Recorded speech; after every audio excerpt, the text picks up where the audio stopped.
Hello guys, welcome to my channel let's education. I am Meenakshi Pal. I hope आप सभी अच्छे होंगे। सो गाइस, आज की जो क्लास है वो है हमारी मैथ की पेडागोजी की क्लास। ठीक है, इससे पहले भी आपकी मैथ पेडागोजी की क्लासेस हो चुकी हैं, तो अगर आपको वो क्लास चाहिए तो आप प्लेलिस्ट में जाकर चेक कर सकते हैं। तो फिर आज की क्लास को हम स्टार्ट करते हैं। सीटेट में आपके मैथ की पेडागोजी बहुत ही ज्यादा इंपॉर्टेंट होती है, क्योंकि आपके क्वेश्चन आंसर यानी कि न्यूमेरिकल्स के साथ में आपको क्या है, पेडागोजी भी पूछी जाती है। तो आज हम क्या करने वाले हैं, पेडागोजी ही करने वाले हैं अपनी क्लास में। तो देख लेते हैं हमारा जो फर्स्ट क्वेश्चन है वो क्या है। देखो, फर्स्ट क्वेश्चन है हमारा कि निम्नलिखित में से कौन सा कथन गणित की प्रकृति को नहीं दर्शाता है। क्वेश्चन हमसे ये पूछ रहा है कि निम्नलिखित यानी कि जो चार ऑप्शन दिए हैं इनमें से ऐसी कौन सी बात है जो गणित के बारे में बिल्कुल सही नहीं है। ठीक है, ये हमारा क्वेश्चन हमसे पूछा गया है। अब पढ़ लेते हैं हम अपने एक एक ऑप्शन करके। फर्स्ट ऑप्शन है गणित की अपनी भाषा होती है। हाँ, ये बात ठीक है। देखो, गणित की अपनी एक भाषा होती है, क्योंकि हिंदी की अलग होती है, इंग्लिश की अलग होती है, तो उसी तरीके से गणित की भाषा अपनी अलग होती है, जिसके माध्यम से सूत्र, प्रत्यय, सिद्धांत का प्रतिपादन किया जाता है। देखो, ये बात तो ठीक है। फॉर्मूलाज किसके बेस पर होते हैं, हमारे सूत्र का मतलब है फॉर्मूला, जो गणित में होता है, जैसे ए स्क्वायर बी स्क्वायर, है ना, ये सारे तो फॉर्मूलाज होते हैं, तो गणित की अपनी भाषा के सिद्धांत पर ही प्रतिपादित होते हैं। अब पढ़ लेते हैं बी। देखो, इसमें ना निगेटिव पूछा है कि नहीं दर्शाता है। इस बात को आप ध्यान से पढ़ लेना, क्योंकि जो सीटेट का एग्जाम होता है उसमें अधिकतर आपके नेगेटिव वाले क्वेश्चन पूछे जाते हैं, और नेगेटिव पर क्या है, हम ध्यान नहीं देते और हमारा क्वेश्चन क्या होता है, वो गलत हो जाता है। तो हमें ये गलती तो बिल्कुल नहीं करनी है। ठीक है, हमें गलत चीज ढूंढनी है इसमें। ये जो चार ऑप्शन है इसमें जो बिल्कुल भी ठीक नहीं है गणित के लिए, वो बात हमें इसमें बतानी है। देखो, फर्स्ट वाली तो बिल्कुल सही है। अब बी पढ़ लेते हैं। बी है गणित में अमूर्त प्रत्यय की व्याख्या का अवसर होता है। देखो, गणित में अमूर्त प्रत्यय की, अमूर्त का मतलब ये होता है जो चीज हमारे सामने नहीं होती है। देखो, मान लो टीचर आपसे कहता है कि बेटा दो और दो कितने होते हैं। अब उन्होंने क्वेश्चन पूछा, आपसे समान नहीं रखा है, तो बच्चा क्या करेगा, दिमाग में विजुअलाइजेशन करेगा। यानी कि वो चीज उसके सामने नहीं है, लेकिन वो दिमाग में थिंकिंग कर रहा है, यानी कि सोच रहा है, तो उसे बोलते हैं हम अमूर्त प्रत्यय। ठीक है, कि व्याख्या क्या अवसर होता है, ये बात बिल्कुल ठीक है। अब मान लो टीचर ने कोई क्वेश्चन दे दिया, तो आप मन में दिमाग में सोच कर ही तो उसका आंसर देते हो, तो ये बात तो बिल्कुल ठीक हो गई। सी पढ़ लेते हैं। सी है गणित में सामान्यीकरण का क्षेत्र संकुचित होता है। सामान्यीकरण का मतलब जो सामान्य बातें होती हैं मैथ की, जैसे कि आपको मार्केट जाना है, आपने मोल भाव करना है, ऐसी बातों को क्या है, उसका क्षेत्र संकुचित होता है। देखो, संकुचित का मतलब होता है बिल्कुल बहुत कम होता है। ठीक है, सिकुड़ा हुआ होता है, संकुचित होता है। देखो, ये बात बिल्कुल जम नहीं रही है। कैसे नहीं जम रही है, देखो, जब हम कहीं मार्केट में जाते हैं तो हम क्या करते हैं, लेन देन में हिसाब करते ही नहीं करते हैं। तो ये तो गणित की एक हमारी क्या है, एक बात है, इंपॉर्टेंट पार्ट है। और ये क्षेत्र कैसे संकुचित हो सकता है। फिर भी हम क्या करेंगे, अपने फोर्थ ऑप्शन को पढ़ लेते हैं। देखो, ये बात बिल्कुल ठीक नहीं लग रही है। फोर्थ पढ़ लेते हैं। डी है संख्या, स्थान, मापन आदि गणित का आधार है। हाँ, ये बात देखो ठीक है, संख्या भी होती है, स्थान भी होता है, चीजों के बारे में देकर हम तभी तो उसको करते हैं, तर्क करते हैं उस पर। मापन भी होता है, आदि क्या है, ये गणित का आधार ही है। संख्या वगैरह हमारी सारी क्या है, मैथ में होती है, ये बात भी ठीक है। देखो, ये ऊपर के दो भी ठीक है और डी वाला भी ठीक है, लेकिन जो सी वाला है ना, यही क्या है, इसमें नेगेटिव चीज आ गई है। क्या इन्होंने कहा कि गणित में जो सामान्यीकरण यानी कि सामान्य बातें होती है, उनका जो क्षेत्र है वो संकुचित होता है। संकुचित नहीं होता है। ठीक है, संकुचित नहीं होता है। तो यही हमारा राइट आंसर हो जाएगा। यही गलत है और इसीलिए सही हो गया, क्योंकि हमसे पूछा ही इसमें गलत गया था। देखो, मैथ पेडागोजी हो कोई सी पेडागोजी, आपको चारों ऑप्शन पढ़ने हैं। हमें क्या है, अपने बेस्ट ऑप्शन तक पहुंचना होता है। तो फर्स्ट का क्या हो गया, आपका सी आंसर हो गया है। अब बढ़ जाते हैं अपनी नेक्स्ट क्वेश्चन पर। देखो, मैं आपको बता दूं, मैथ के साथ साथ में मैंने आपकी ईवीएस की, हिंदी की, संस्कृत की, और मतलब आपकी पांचों सब्जेक्ट की पेडागोजी मैं आपको करा रही हूँ। अगर वो क्लास भी आप देखना चाहते हो तो आप जाकर क्लासों को देख सकते हैं। आपको पांचों सब्जेक्ट की पेडागोजी मिल जाएगी, चाहे वो साइकोलॉजी हो, हिंदी हो, ईवीएस हो या मैथ हो। ठीक है, अब बढ़ लेते हैं अपने सेकंड क्वेश्चन पर। तो सेकंड क्वेश्चन क्या पूछ रहा है हमसे, ये देख लेते हैं। सेकंड क्वेश्चन में पूछा है गणित की उन्नति तथा बढ़ती देश की संपन्नता से संबंधित है। अब मैं इसका मीनिंग बता देती हूँ। गणित की उन्नति यानी कि जो गणित गणित की बढ़ोतरी हो रही है, उन्नति हो रही है, वो बढ़ती देश की संपन्नता से संबंध है। संपन्नता का मतलब ये हो जाता है जो हमारे देश की वृद्धि हो रही है, यानी कि जो देश की अर्थव्यवस्था बढ़ रही है, उससे क्या संबंधित है, गणित का क्या लेना देना है। ठीक है, जो हमारे देश की अर्थव्यवस्था है या सुधार अवस्था जो भी है, उसका गणित से क्या लेना देना है, ये कथन गणित से कौन से मूल्य को प्रदर्शित कर रहा है। ठीक है, जैसे कि मैंने आपको बताया, गणित की वजह से हमारे देश में क्या उन्नति हो रही है, वो कौन सा मूल्य है, हमें ये बात बतानी है। अब पढ़ लेते हैं अपने सारे चारों ऑप्शन। फर्स्ट है कि गणित का सामाजिक मूल्य। देखो हाँ, सामाजिक मूल्य हो सकता है। देखो देश की मतलब देश की उन्नति हो रही है, देश को संपदा मिल रही है, देश की उन्नति हो रही है, तो देश की उन्नति हो रही है तो ये समाज से तो रिलेटेड हो गया।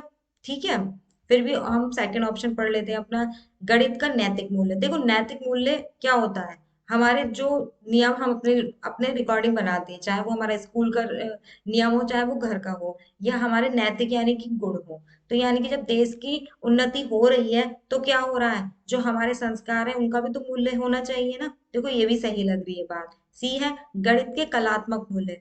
कलात्मक मूल्य का क्या मतलब हो गया, गणित में कोई कला तो होती नहीं है, गणित में तर्क होता है। ठीक है, समस्या होती है और उसके समाधान हमें करना होता है। तो कलात्मक का तो कोई लेना देना नहीं है। फिर भी डी पढ़ लेते हैं। डी है गणित के अनुशासन का मूल्य, यानी कि इसका भी एक अनुशासन बना हुआ है गणित का, तो उस मूल्य की वजह से हमारी देश की संपदा बढ़ रही है, तो यही गणित की उन्नति कहलाएगी। देखो चारों ही ऑप्शन वैसे सही लग रहे हैं, कंफ्यूजन करने वाले हैं, लेकिन हमें बेस्ट आंसर ढूंढना है, जो तीन ऑप्शनों का आंसर भी उस आंसर में होगा, उस आंसर तक हमको क्या है पहुंचना है। तो इसका जो राइट आंसर है वो है हमारा ए। देखो ए कैसे हो गया, समाज का सामाजिक मूल्य। जब सामाजिक मूल्य बढ़ रहा है तभी तो देश की वृद्धि हो रही है। ठीक है, देश क्या बन रहा है, हमारा संपन्न बन पा रहा है, किसकी वजह से, समाज की वजह से। देखो समाज है तो नैतिक गुण भी किसके अंदर आ जाएंगे, समाज के लोगों के अंदर आ जाएंगे। कलात्मक गुण भी किसके अंदर आ जाएंगे, समाज के लोगों के अंदर आ जाएंगे। अनुशासन भी तो लोगों के अंदर ही होता है, और लोग कहाँ पर होते हैं, समाज में होते हैं। तो इसी वजह से हमारा बेस्ट ऑप्शन कौन सा हो गया है, हमारा ए हो गया है। देखो आपको ऐसे ऑप्शन जरूर मिलेंगे कि चारों आपको कंफ्यूजन करने वाले थे, चारों ही बेस्ट लग रहे थे, लेकिन क्या है, हमें एक ऐसा आंसर ढूंढना है जो तीनों का गुण भी उसी आंसर के अंदर होना चाहिए। ठीक है, तो ए हमारा सेकंड का हो गया है हमारा सही आंसर। बढ़ जाते हैं अपनी नेक्स्ट क्वेश्चन की ओर। क्लास अगर आपको पसंद आ रही हो तो क्लास को लाइक करना, शेयर करना, ज्यादा से ज्यादा क्या है, आपको सब्सक्राइब करना है। सब्सक्राइब करने के साथ आपको बेल आइकन को प्रेस कर देना, ताकि जब भी क्लास हो तो आपको नोटिफिकेशन मिल जाए। वैसे आपकी क्लास शाम को 6 बजे होती है। ठीक है, तो आप क्लास शाम को 6 बजे देख सकते हैं। सेकंड सॉरी थर्ड क्वेश्चन में क्या लिखा है, पढ़ लेते हैं। थर्ड क्वेश्चन में लिखा है, एक ऐसी योजना जो ये जानने का प्रयास करती है कि बच्चे कितना समझे, क्या है, कि बच्चे कितना समझे, और इस आधार पर ये तय किया जा सके कि प्रत्येक व्यक्तिगत और वर्ग की आवश्यकता के अनुसार भविष्य का शिक्षण तय हो सके, कहलाता है।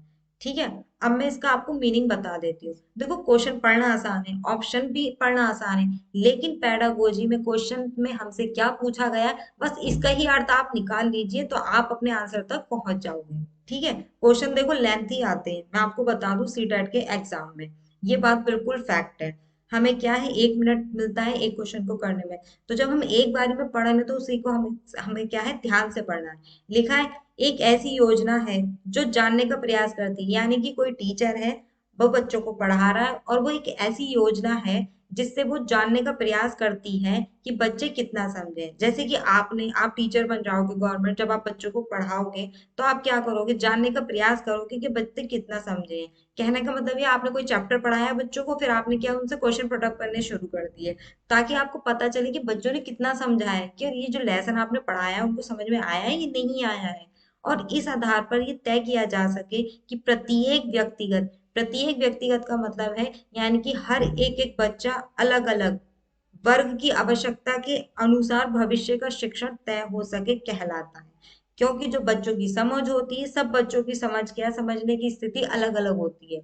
हर बच्चे में इंडिविजुअल जो होता है वो अलग अलग विशेषता स्किल पाई जाती है, कुछ बच्चा जल्दी सीख जाता है, कुछ बच्चा देर से सीखता है। तो यही बात पर लेकर आवश्यकता के अनुसार भविष्य का शिक्षण तय हो सके, यानी कि जब शिक्षक जान जाएगा कि कौन सा बच्चा जल्दी सीख जाता है, कौन सा बच्चा देर से सीखता है, उसी के हिसाब से वो क्या है, आने वाली क्लासों को और शिक्षण उन्हें उसी तरीके से देंगे। ठीक है, इस क्वेश्चन में आपसे यही पूछा गया है, तो हो सके क्या कहलाता है।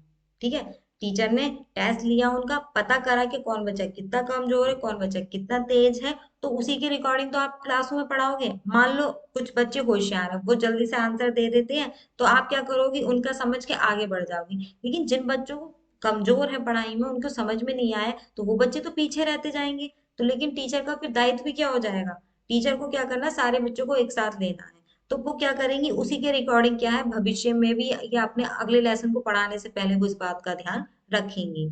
तो ये जो तय किया गया है ये क्या कहलाता है, ठीक है। अब पढ़ लेते हैं ऑप्शन क्या है। फर्स्ट है आपका ए योगात्मक आकलन, बी है आपका सूचनात्मक आकलन, ठीक है। और सी क्या दे रखा है आपका, सी दे रखा है आपका निदानात्मक आकलन, और डी दे रखा है आपका परीक्षण। क्या है, परीक्षण, यानी कि जो आप टेस्ट लेते हो बच्चे को उसे परीक्षण कहते हैं। योगात्मक आकलन का मतलब होता है योग करा, आपने देखा कितने बच्चों ने राइट आंसर करा है, कितने बच्चों ने गलत आंसर करा, और आपने उन्हें जोड़ा, फिर आपने आकलन करा कि कितने बच्चे ज्यादा कितने बच्चे कम है समझने वाली। ठीक है। बी है सूचनात्मक, यानी कि आपने सूचना के तरीके से उनको आकलन कर दिया, आपने सूचित कर दिया बच्चों को, बच्चों आपका कल टेस्ट है और आपको ये लेसन तैयार करना है, तो ऐसे आकलन करोगे आप बच्चों का, ऐसे तो बच्चे प्रिपरेशन करके ही आते हैं पिटने के डर से। फिर सी है निदानात्मक आकलन। निदानात्मक आकलन का कहने का मतलब क्या होता है, निदानात्मक का मतलब होता है बच्चों से क्वेश्चन करना, बच्चों को जानना कि बच्चों ने कितना सीखा है। निदानात्मक, पहले निदान होता है फिर बच्चों को उपचार होता है। पहले टीचर ये देखता है कि बच्चे के अंदर क्या कमी है, ठीक है, फिर उसका उपचार किया जाता है। तो निदानात्मक होता है। परीक्षण का मतलब क्या होता है कि हमने उसका टेस्ट लिया। तो इसका जो बेस्ट ऑप्शन है वो है आपका सी है, निदानात्मक आकलन है ये जो उस टीचर ने अपनी कक्षा में किया है। उसने क्या करा, सारे बच्चों से टेस्ट लिया, एक योजना बनाई ताकि उसे ये पता चले कि बच्चे कितना समझ रहे हैं, और इसी को कहा जाता है आपका निदानात्मक आकलन। तो हमारा राइट आंसर क्या हो जाएगा, थर्ड का सी हो जाएगा। अब बढ़ जाते हैं अपने नेक्स्ट क्वेश्चन पर, ठीक है। देखो पेडागोजी आपकी हार्ड नहीं होती सीटेट में, बस हमें क्या है समझना है क्वेश्चन क्या पूछ रहा है, सिर्फ वही अगर हमने पढ़ लिया, समझ में आ गया कि क्वेश्चन क्या पूछा जा रहा है, तो आंसर तक हम बहुत आसानी तक पहुंच सकते हैं, ठीक है। अब पढ़ लेते हैं हमारा फोर्थ क्वेश्चन। फोर्थ क्वेश्चन में निम्नलिखित में से कौन सी विधि बच्चों में गणित संबंधी कमजोरी जानने की अच्छी विधि नहीं है। देखो ये जो निगेटिव वाले हैं इस पर बहुत ध्यान देना, बहुत क्वेश्चन अब सीटेट में भी आपसे पूछे जा रहे हैं। इवन आपके कोई सा भी कॉम्पिटेटिव एग्जाम हो रहा है ना, उसमें भी आपसे पूछा जा रहा है, ठीक है। इसमें क्वेश्चन में कहा है कि इनमें से कौन सी विधि है जो बच्चों में गणित संबंधी कमजोरी जानने की अच्छी नहीं है, यानी कि जो टीचर है वो जानना चाहता है कि बच्चा कितना कमजोर है, तो वो विधि जो बिल्कुल सही नहीं है। तो पढ़ लेते हैं चारों ऑप्शन। फर्स्ट है बच्चों को कक्षा के अंदर पे बाहर प्रश्न करना, यानी कि हमें ये जानना है कि बच्चा कमजोर है या नहीं है, तो क्या हम क्या करेंगे, बच्चों से कक्षा के अंदर भी क्वेश्चन कर सकते हैं, कक्षा के बाहर भी कर सकते हैं। देखो ये गलत नहीं है। मान लो आपने कक्षा के अंदर भी पूछ लिया, आप बाहर बच्चा टहलते टहलते क्या है आप भी उसे क्वेश्चन कर सकते हो, तो इसमें कोई गलत बात नहीं है। देखो सीखने की कोई जरूरत नहीं कि आप कक्षा के अंदर सीखते हैं, हम अपने समाज से भी सीख रहे हैं, तो ये बात तो गलत नहीं है।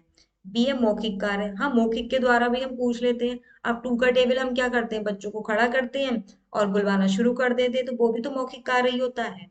सी है बच्चों की उत्तर पुस्तिका का विश्लेषण।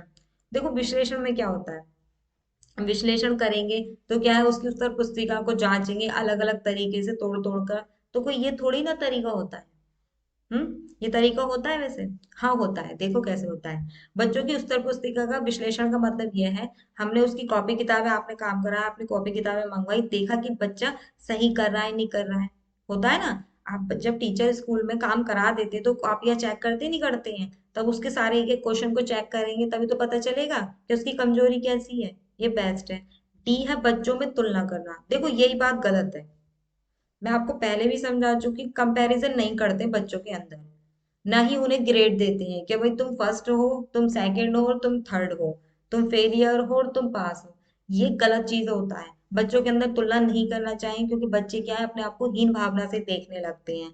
तो कोई भी टीचर है तो उसे क्या है बच्चों से तुलना नहीं करनी है, तो यही क्या है गलत तरीका है। जैसे कि आपने दो बच्चों को खड़ा करा, एक ने आपको टू का टेबल सुना दिया, एक ने आपको नहीं सुनाया, तो आप क्या समझोगे कि वो कमजोर है, तो आप तुलना कर रहे हो उन दोनों की, आप बोल रहे हो कि देखो तुमको नहीं आता और उसको आता है, तो ये गलत तरीका है, ये बिल्कुल भी नहीं करना। अगर ऐसा ऑप्शन आपको मिलता है ना तो ये बिल्कुल गलत ऑप्शन है आपका, ठीक है। ये कभी हो ही नहीं सकता आंसर। अब इसमें क्या था, आंसर नहीं हो सकता इसमें क्योंकि हमसे नहीं पूछा था, इसलिए ये हमारा आंसर हो गया है। तो फोर्थ का क्या हो गया हमारा, डी आंसर हो गया है। अब बढ़ते हैं हम अपने नेक्स्ट क्वेश्चन की ओर। नेक्स्ट क्वेश्चन है हमारा 5। देख लेते हैं इसमें क्या पूछा गया है हमसे। 5 में पूछा है कि नीचे दिए गए कथनों में से कौन सा कथन गणित की विशेषता को सही सही नहीं दर्शाता है। नीचे दिए गए कथनों में से, यानी कि जो चार हमें ऑप्शन दिए हैं, इनमें से गणित की विशेषता को सही सही नहीं दर्शाता। देखो इसमें भी नहीं पूछा है, यानी कि जो गणित के बारे में सही बात नहीं लिखी है वो हमें बतानी है। ठीक है, गणित के बारे में। अब पढ़ लेते हैं अपने ऑप्शंस को। ऑप्शन ए, गणित विचारों का तार्किक विज्ञान है। हाँ, ये बात ठीक है। देखो गणित में क्या करते हैं, हम थिंकिंग करते हैं, तार्किक चिंतन करते हैं, और ये भी क्या है, विज्ञान है, विज्ञान से भी रिलेटेड होता है ना, क्या है, तार्किक विज्ञान है। ये बात तो बिल्कुल ठीक है। बी है, गणित मनुष्य की मस्तिष्क में तर्क की आदत को बनाने का मार्ग है। हाँ, ये बात भी ठीक है। गणित क्या है, मनुष्य के दिमाग में क्या है, तर्क बना देता है। क्या है, देखो अब बच्चों को हम कोई सवाल देते हैं तो वो दिमाग में ही सोचने लगता है। बाकी चीजों में क्या है, हम याद कर लेते हैं, लेकिन गणित में क्या, हम अपने आप को दिमाग से ही सोचते हैं। मस्तिष्क में तर्क की आदत को बनाने का मार्ग है, ये बात बेस्ट है। क्योंकि क्या है, हम दिमाग से जोड़ लेते हैं, है दिमाग में ही पैसे गिन लेते हैं, मुंह से नहीं बोलते हैं तब भी, ये भी बेस्ट है। इसमें क्या नहीं दर्शाता है, वो वाली बात बतानी जो गणित के लिए ठीक नहीं है। सी है, गणित अमूर्त विज्ञान नहीं है। देखो अमूर्त विज्ञान, मैंने अमूर्त का मीनिंग बताया कि जब हमारे सामने कोई सामान नहीं होता है फिर भी हम उसके बारे में सोच रहे हैं, तो वो अमूर्त विज्ञान कहलाता है। ये अमूर्त चिंतन कहलाता है, तो नहीं है। देखो ये बात गलत है, क्योंकि गणित का क्या है, विजुअलाइजेशन हम कर लेते हैं दिमाग में हर समय। अब ये थोड़ी ना, हम गणित का सवाल है तो हमारे सामने कॉपी पेन होना चाहिए तभी हम सवाल सॉल्व करेंगे। कभी कभी हम दिमाग में भी सॉल्व कर लेते हैं सवाल को, है ना। तो ये बात बिल्कुल गलत लिखी है। बाकी फिर भी हमें अपना फोर्थ क्या है ऑप्शन पढ़ना है, तो हो सकता है इससे भी कोई गलत बात लिखी हो। डी है, गणित को संख्या एवं स्थान के विज्ञान के रूप में परिभाषित किया गया है। गणित को संख्या, हाँ संख्या के रूप में तो किया गया परिभाषित, क्योंकि संख्या इसमें होती है। संख्या एवं स्थान के विज्ञान के रूप में, हाँ विज्ञान में भी देखो आपका गणित यूज होता है, के रूप में परिभाषित किया गया है। ये बात बिल्कुल ठीक है। इन चारों में सबसे गलत बात क्या थी, हमारी सी थी। क्या गणित अमूर्त विज्ञान नहीं है, ये अमूर्त विज्ञान है, गणित को हम विजुअलाइजेशन करते हैं।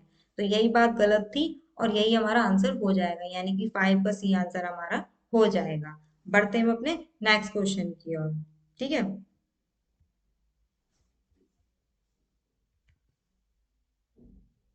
नेक्स्ट क्वेश्चन है हमारा सी। क्लास अगर आपको पसंद आ रही है तो क्लास को लाइक करना, शेयर करना, चैनल को जरूर सब्सक्राइब करना, और बेल आइकन जरूर प्रेस कर देना, ताकि जब भी क्लास हो तो आपको नोटिफिकेशन मिल जाए। और आपके साथ में पढ़ने वाले सी टेट के जितने भी हों तो आप उन्हें भी शेयर कर सकते हैं इस क्लास को।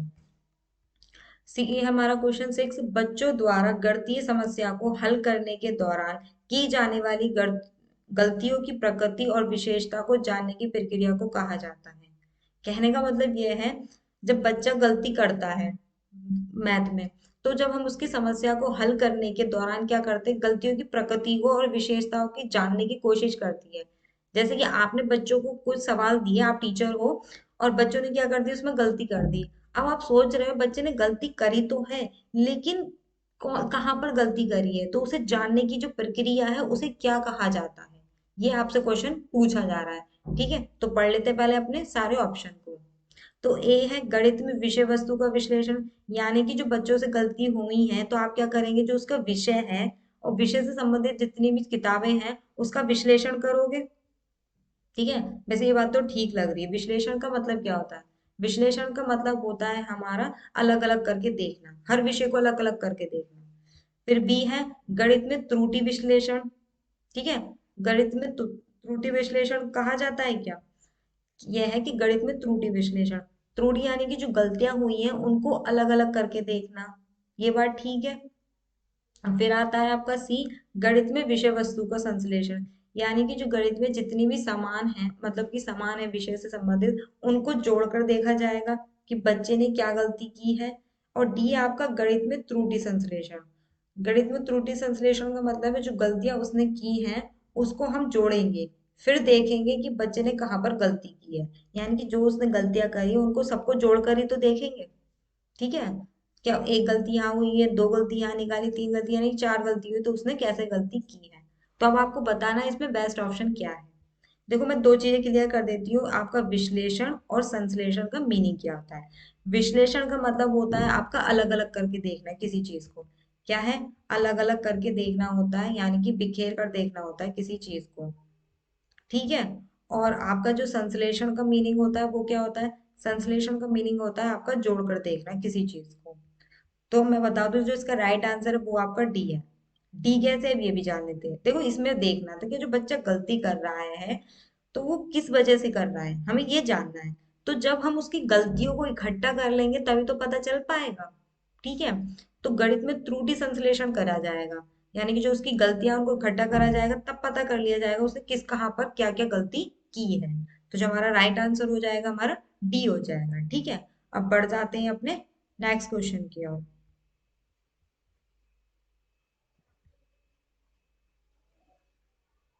नेक्स्ट क्वेश्चन है हमारा सेवेंथ। इसमें देख लेते हैं हमसे क्या पूछा गया है। सेवेंथ में पूछा है निम्नलिखित में से कौन सा अनौपचारिक आकलन की विशेषता को नहीं दर्शाता है। देखो फिर से नहीं दर्शाता है। ठीक है। तो मैं बता देती हूँ पहले अनौपचारिक क्या होता है। अनौपचारिक एक ऐसा वर्ड है आपका, इसमें कोई नियम नहीं होता है। ठीक है। इसमें क्या है, कोई नियम नहीं है, कोई पाबंदी नहीं है। अनौपचारिक आपकी शिक्षा भी जो होती है औपचारिक और अनौपचारिक के रूप में होती है। जो औपचारिक होती है वो आपकी स्कूल में होती है। आपको फुल उसमें क्या रूल फॉलो करने पड़ते हैं कि आपको सुबह प्रेयर भी करनी है, फिर आपको 40 मिनट का अपनी क्लास भी लेनी है। ठीक है। क्या करना, आपको क्लास में ही पढ़ना है, बाहर किसी से ज्यादा बात नहीं करनी। तो क्या होता है, औपचारिक में आपको पूरा नियम फॉलो कराया जाता है स्कूल के द्वारा। अनौपचारिक में क्या है, आप बाहर कहीं भी जाके शिक्षा प्राप्त कर सकती हो। देखो हम समाज में रहते हैं, हमें शिक्षा ही प्राप्त होती है, लोगों से चीजों को सीखने का मौका मिलता है। तो वो कहलाती है आपकी अनौपचारिक। तो इसमें हमसे पूछा है कि निम्नलिखित में से कौन सा अनौपचारिक आकलन की विशेषता नहीं है। नहीं है पूछी है तो इसका मतलब इसमें कोई औपचारिक दे रखी होगी। जो औपचारिक होगी वही इसका आंसर हो जाएगा। ठीक है। पढ़ लेते ए। बच्चे अपनी उत्तर पुस्तिका में जैसा कार्य कर रहे हैं उस तरफ देखना, यानी कि ये क्या है, अनौपचारिक है? नहीं, देखो ये औपचारिक हो गया आपका। औपचारिक कैसे हो गया? उत्तर पुस्तिका में ही जैसा कार्य कर रहा है उस तरफ देखना। तो इसमें क्या हो रहा है, बच्चा देख रहा है उन लोगों को, तभी तो देख देख कर क्या कर रहा है, सीख रहा है। सीख भी रहा है और कक्षा में ही हो रहा है ये काम, है ना। कक्षा में ही हो रहा है, तो ये तो औपचारिक हो गई है एक तरीके से, कि बच्चा अपनी उत्तर पुस्तिका में जैसा कार्य कर रहा है उस तरफ देखना। फिर बी है, बच्चे जब अन्य बच्चों को समझाने और चर्चा में व्यस्त हो उनको सुनना। देखो बच्चे जब समझाते हैं एक दूसरे को, तो बातचीत करते तो चर्चा में आ जाते हैं, तो वो क्या कर रहे हैं, कक्षा में ही तो कर रहे हैं सारी बातें। ठीक है। ये बात भी कोई गलत नहीं है आपकी, बिल्कुल ठीक नजर आ रही है। फिर पढ़ लेते हैं सी। सी है, बच्चों की उत्तर पुस्तिका को जांच कर अंक ग्रेड प्रदान करना। देखो ये बात गलत है। अंक प्रदान ग्रेड करना, ये आपकी औपचारिक वाली बात हो गई। देखो कैसे हुई, बच्चों की उत्तर पुस्तिका को जांच कर अंक ग्रेड किस में दिए जाते हैं? देखो अनौपचारिक में नहीं दिए जाते हैं। अनौपचारिक में क्या है, बच्चा बाहर से सीख रहा है तो उसे कोई फेल अनफेल ग्रेड अंक देना कोई मैटर नहीं करता है। एक बच्चे को आपने स्कूल में रखकर दो का पहाड़ा सिखाया, एक बच्चे ने क्या क्या गली में रहकर किसी बच्चे के मुंह सुनकर उसको सीख लिया है। तो दोनों बच्चों को जब हमने कंपैरिजन करी तो दोनों बच्चों को याद है, तो कौन फर्स्ट हो सकता है कौन सेकंड हो सकता है, ये तो बिल्कुल बात गलत हो जाएगी। तो क्या हो रहा है, ये अनौपचारिक हो गया, ये आपका औपचारिक है, यानी कि कक्षा का ही है। लेकिन हमें क्या ढूंढना है, हमें ढूंढना तो औपचारिक है। सॉरी, मुझसे गलती से निकल गया मुंह से, सॉरी। बच्चों की उत्तर पुस्तिका को जांच कर अंक ग्रेड प्रदान करना, लेकिन ये क्या होता है आपके स्कूल में काम होता है। और हमें ढूंढना क्या है, अनौपचारिक की विशेषता ही नहीं है। तो ये स्कूल वाला काम हो गया है। डी है, शिक्षक द्वारा पूछे गए प्रश्नों पर दिए जाने वाले उत्तर को मॉनिटर करना। देखो ये भी क्या हो रहा है आपका, ये भी आपका स्कूल में ही काम हो रहा है कि जो बच्चों ने उत्तर दिया है उसे मॉनिटर करना है। ठीक है। और हमसे पूछा क्या है इन्होंने, अनौपचारिक की विशेषता नहीं है आकलन करना। तो कौन सा नहीं होगा वो देखना है। बच्चों में जब अन्य बच्चों को समझाने और चर्चा में व्यस्त हो सके उनको सुनना, ये आपकी अनौपचारिक वाली बात है। ठीक है। बच्चा क्या कह रहा है, बच्चे समझा रहे तो उसे सुन रहा है, टीचर के सुनने से नहीं सुन रहा। बच्चे अपनी उत्तर पुस्तिका में जैसा कार्य कर रहे हैं उस तरफ देख रहे हैं, ये भी अनौपचारिक वाली विशेषता है। मैं बता दूं आपको, आपका जो राइट आंसर है वो है आपका सी है इसमें। सी भी देखो अनौपचारिक हो ना हो इससे भी फर्क नहीं पड़ता, लेकिन हाँ ये वाली बात गलत है कि बच्चों को स्तर पुस्तिकाओं को जांच कर अंक ग्रेड प्रदान करना। देखो ये बात बिल्कुल आपकी गलत है। हमें क्या करना होता है, अंक ग्रेड नहीं देने होते बच्चों को। मैं अपनी पहली भी क्लास में बता चुकी हूँ, बच्चों को अंक ग्रेड देना यानी कि कंपैरिजन करना ये सब गलत है। ठीक है, क्योंकि सारे बच्चे क्या होते हैं, समान होते हैं, तो हमें ये वाली बात नहीं करनी है। तो हमारा इसका आंसर क्या हो जाएगा, सी हो जाएगा। बढ़ते हैं अपने नेक्स्ट क्वेश्चन की ओर।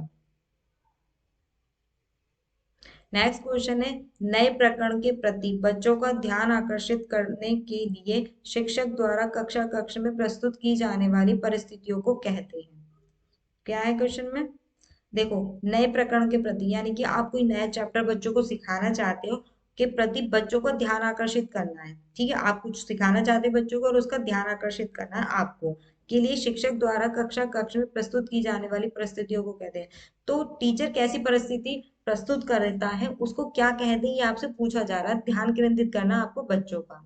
ऑप्शन पढ़ लेते हैं, पूर्व ज्ञान यानी कि आपके पूर्व ज्ञान को, जो आपका बच्चों का पूर्व ज्ञान है उसके बारे में आप बताएंगे तो बच्चे आपको सुनेंगे। बी है प्रस्तावना। प्रस्तावना का मतलब ये होता है कि आप बच्चों से क्लास में जाके क्वेश्चन पुट अप करने लगे, तो टीचर का ध्यान आपकी तरफ हो जाएगा। सी है उद्देश्य कथन यानी कि जिस उद्देश्य से आप पढ़ाने आए हो उस उद्देश्य के बारे में बताने लगो, तो बच्चों आप पर ध्यान केंद्रित करेंगे। डी है आदर्श प्रश्न यानी कि बहुत ही संस्कारवादियों वाले आप प्रश्न करोगे तब बच्चे आपको सुनेंगे। तो आपको बताना है इसका राइट आंसर क्या है। देखो चारों बातें गलत नहीं लग रही हैं, सही लग रही हैं, लेकिन हमें क्या है, अपने बेस्ट ऑप्शन तक पहुंचना है। क्या है, हमें अपने बेस्ट ऑप्शन से पहुंचना है। तो बेस्ट ऑप्शन जो है ना वो हमारा बी है, प्रस्तावना। आपने नोटिस करना कभी भी, अगर बच्चे शोर कर रहे हैं, आप क्लास में जा रहे हैं, अगर आपने बच्चों से सवाल करना शुरू कर दिया तो बच्चे आपकी तरफ देखना शुरू कर देते हैं। अगर वो शोर भी मचा रहे होते तो वो शांत बैठ जाते हैं कि टीचर हमसे कुछ सवाल कर रही है, हो सकता है हमारा नंबर ना आ जाए। और प्रस्तावना में सबसे पहले में यही होता है। इससे पता है क्या होता है, बच्चों को पता चल जाता है कि बच्चों को कितना आता है, तभी तो हम आगे का लेसन स्टार्ट करेंगे। मान लो आप पढ़ाने आई हो मैथ की क्लास में पहाड़े, ठीक है, पहाड़े याद करने से पहले बच्चों को गिनती आना जरूरी है। जब उनको गिनती ही नहीं आती होगी तो वो पहाड़ कैसे याद करेंगे। तो आपने क्या करा, गिनती के क्वेश्चन प्रोडक्ट करने शुरू कर दिए, तो बच्चों का ध्यान क्या हो गया, आपके ऊपर केंद्रित हो जाता है। तो इसे कहा जाता है प्रस्तावना। ठीक है, तो 8 का क्या हो गया, हमारा बी हो गया। बढ़ते हैं अपने नेक्स्ट क्वेश्चन की ओर। क्लास पसंद आ रही हो तो प्लीज चैनल को सब्सक्राइब जरूर करके जाना, आप लोग सब्सक्राइब नहीं करते हो। क्लास पसंद आती है ना लाइक करते हो ना सब्सक्राइब करते हो, क्लास जरूर देते हो ये बात तो मैं जानती हूँ, तो आपको क्या करना है, सब्सक्राइब भी करना है चैनल को। नाइन्थ क्वेश्चन में क्या पूछा गया है देख लेते हैं। नाइन्थ क्वेश्चन में पूछा है, निम्नलिखित में से कौन सा कथन गणित के पाठ्यक्रम निर्माण को अच्छी तरीके से नहीं दर्शाता है। यानी कि जो चार ऑप्शन दिए हैं इनमें से कोई एक ऐसा कथन है जो गणित का जो पाठ्यक्रम है यानी कि जो सिलेबस है, जो उसको बनाया गया है अच्छी तरीके से नहीं बता पा रहा है, यानी कि सही बात नहीं लिखी है गणित के पाठ्यक्रम के बारे में। ठीक है, तो पढ़ लेते हैं सारे पहले हम चारों ऑप्शन। ए लिखा है, गणित का पाठ्यक्रम बच्चों केंद्रित होना चाहिए। देखो ये बात तो बिल्कुल ठीक है। देखो पाठ्यक्रम यानी कि सिलेबस कोई सा भी हो, किसी भी सब्जेक्ट का हो, लेकिन बच्चों को केंद्र में रखकर होना चाहिए। क्योंकि हमें पढ़ाना किसे, बच्चों को है, टीचर के केंद्र में नहीं होना चाहिए, बच्चों के सेंट्रिक होना चाहिए। क्यों होना चाहिए, हमें बच्चों को पढ़ाना है, बच्चों की कमजोरियों को देखना है, तो उन्हीं के रिकॉर्डिंग क्या सिलेबस तैयार किया जाना चाहिए। ये बात तो बिल्कुल ठीक है, लेकिन हमसे पूछा क्या है, नहीं है, तो निगेटिव देखना है। बी है, गणित का पाठ्यक्रम क्रिया आधारित होना चाहिए। हाँ बिल्कुल होना चाहिए, एक्टिव होना चाहिए। कहने का मतलब ये है, जो गणित का सिलेबस रखा जाएगा उसमें बच्चों को काम करने के लिए दिया जाना चाहिए, एक्टिविटी सिखानी चाहिए। इससे क्या होता है, बच्चा एक्टिव रहता है। जब वो काम करेगा यानी कि कुछ क्रिया करेगा तभी तो उस पर समझ में आएगा, है ना। अब आपने कॉपी में नोट डन करने के लिए दे दिया वो तो ठीक है, लेकिन उसे जीवन लाइफ में भी जोड़ दोगे तो क्या होगा, उसे बेहतर समझ में आ जाएगा। सी है, गणित का पाठ्यक्रम मनोविज्ञान एवं तार्किक ढंग से व्यवस्थित होना चाहिए। हाँ ये बात भी बिल्कुल ठीक है, जो पाठ्यक्रम है वो मनोविज्ञान यानी कि आपका साइकोलॉजी से रिलेटेड होना चाहिए, तार्किक ढंग से व्यवस्थित होना चाहिए। तार्किक ढंग का मतलब क्या है, देखो गणित में तर्क ही लगाया जाता है ना, तर्क लगाया जाता है, रीजनिंग लगाई जाती है, तो ऐसे ही तो व्यवस्थित होना चाहिए, तभी तो अच्छा लगेगा बच्चों को भी पढ़ने का। फिर डी है आपका, गणित का पाठ्यक्रम गणित शिक्षण की सहमति, एक मिनट, फिर है गणित का पाठ्यक्रम गणित शिक्षण की सहमति को आवश्यक नहीं मानता। देखो ये बात गलत है, गणित का पाठ्यक्रम गणित के शिक्षक की सहमति। देखो गणित का शिक्षक है, अगर उसकी सहमति नहीं होगी तो क्या वो गणित का पाठ्यक्रम अच्छा हो पाएगा? क्योंकि टीचर ही तो जानता है कि बच्चा कहाँ और कैसे कमजोर होता है। तभी तो जब टीचर अलाउ करेगा उसी के हिसाब से तो हम सिलेबस रखेंगे, क्योंकि एक शिक्षक और एक माता पिता ही जानते हैं कि हमारा बच्चे कहाँ से किस सब्जेक्ट में वीक है। तो उसकी सहमति जरूर होनी चाहिए।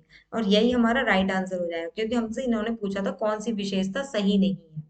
ठीक है, तो डी वाला क्या हो गया, इसमें हमारा राइट आंसर हो गया। ऊपर के जो तीनों थे वो बिल्कुल आपके करेक्ट हैं। ठीक है, बढ़ते हैं अपने नेक्स्ट क्वेश्चन की ओर।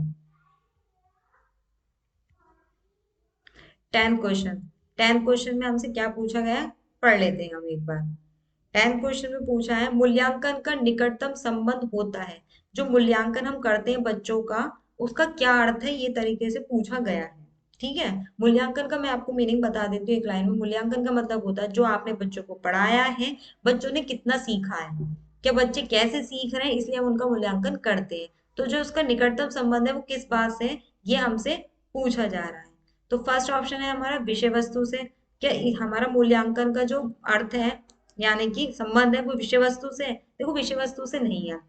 बी है उद्देश्य से, यानी कि जिस उद्देश्य से आप गणित को पढ़ा रहे हो उस उद्देश्य के लिए हम मूल्यांकन करते हैं। सी है सीखने की क्रियाओं से, यानी कि बच्चा कैसे सीख रहा है उसको जानने के लिए मूल्यांकन करते हैं। सी ऑप्शन है आपका कि सीखने की क्रियाओं से, यानी कि जो बच्चा सीखना चाहता है उसे हम बच्चे ने कितना सीखा है इसलिए हम मूल्यांकन करते हैं। फिर डी है मूल्यांकन प्रविधियों, यानी कि जो मूल्यांकन है उसकी प्रविधि के लिए ही हमको क्या है, उनका क्या कर रहा है, मूल्यांकन कर रहे हैं, इसलिए होना चाहिए। तो देखो इनमें जो आपका राइट आंसर हो जाएगा वो कौन सा हो जाएगा, तो इनमें आपका चारों में जो राइट आंसर है वो है हमारा सी है। सी देखो मैं आपको बता चुकी है, सीखने की क्रियाओं से हम मूल्यांकन क्यों करते हैं, जो बच्चे ने क्या सीखा है इसीलिए हम उसका क्या है मूल्यांकन करते हैं। तो 10th का हमारा आंसर क्या हो जाएगा, सी हो जाएगा। ठीक है, तो ये थे हमारी आज की क्लास। देख लेते हैं नेक्स्ट क्वेश्चन है हमारा ये नहीं।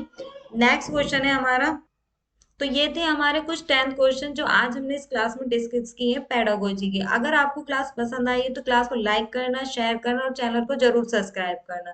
ठीक है, और बेल आइकन को जरूर प्रेस कर देना ताकि जब भी क्लास हो तो आपको नोटिफिकेशन मिल जाए, और बाकी की क्लासें आपको प्लेलिस्ट में मिल जाएंगी। तो आज की क्लास के लिए थैंक यू सो मच।